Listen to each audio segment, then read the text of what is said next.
नेपाल में दो समुदायों के बीच हुई हिंसक झड़प के बाद हालात अब पूरी तरह सामान्य नहीं हुए हैं। तनाव को देखते हुए प्रशासन ने अब भारत की सीमा से सटे इलाकों में भी सख्ती बढ़ा दी है।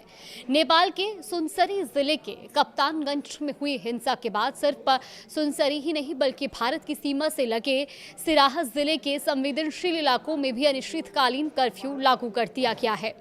प्रशासन का कहना है कि सांप्रदायिक तनाव दूसरे इलाकों में फैलने की आशंका को देखते हुए ये कदम उठाया गया है। सिराहा के मुख्य जिला अधिकारी सुरेंद्र पौडेल ने गुरुवार दोपहर 2 बजे से अगले आदेश तक कर्फ्यू लागू करने के निर्देश जारी किए हैं और प्रशासन के मुताबिक जिला सुरक्षा समिति ने हालात की समीक्षा की है और इस समीक्षा के दौरान यह आशंका भी जताई गई कि इलाके में शांति व्यवस्था बिगड़ सकती है और विरोध प्रदर्शन या हिंसा फिर से भड़क सकती है।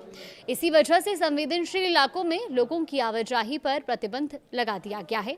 कर्फ्यू का दायरा गोलबाजार नगरपालिका 3 के कसाहा खोला से लेकर चौहरवा चौक तक और फिर सैनिक चौक से रामप्रसाद तमांग जनता मल्टीपल कैंपस के आसपास के इलाकों तक रखा गया है।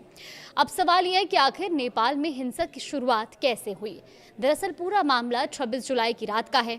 हिंसा की शुरुआत सुनसरी जिले के देवानगंज ग्रामीण नगरपालिका के कप्तानगंज क्षेत्र से शुरू हुई और यहाँ दो समुदाय अपनी अपनी धार्मिक आयोजनों में व्यस्त थे।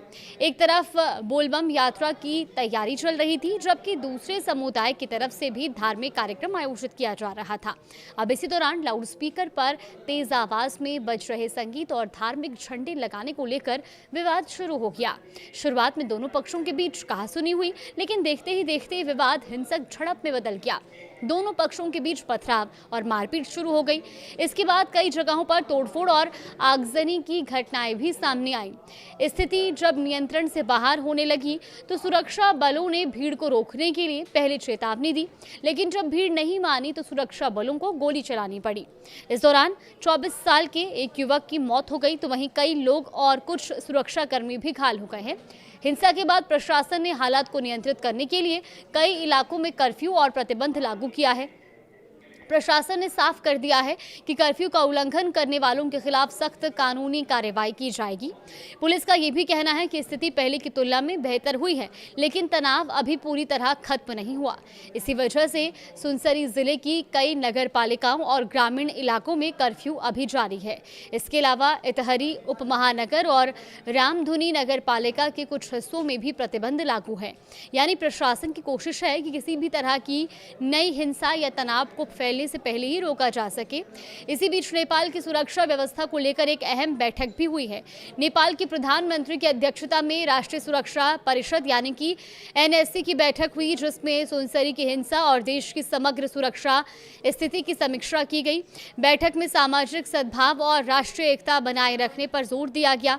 साथ ही सभी सुरक्षा एजेंसियों और संबंधित संस्थाओं के बीच बेहतर समन्वय की जरूरत पर भी जोर दिया गया ताकि हालात को नियंत्रण में रखा जा सके और किसी भी संभावित तनाव को समय रहते रोका जा सके। फिलहाल प्रशासन की सबसे बड़ी चुनौती यही है कि सुनसरी में शुरू हुआ यह तनाव दूसरे संवेदनशील इलाकों तक ना पहुंचे। इसी आशंका को देखते हुए भारत की सीमा से सटे सिराहा जिले में भी अनिश्चितकालीन कर्फ्यू लागू किया गया है। हालांकि पुलिस के मुताबिक स्थिति में पहले के मुकाबले सुधार हुआ है, लेकिन तनाव अभी पूरी तरह से खत्म नहीं हुआ। ऐसे में प्रशासन की नजर संवेदनशील इलाकों पर बनी हुई है और लोगों से शांति व्यवस्था बनाए रखने की अपील भी की जा रही है।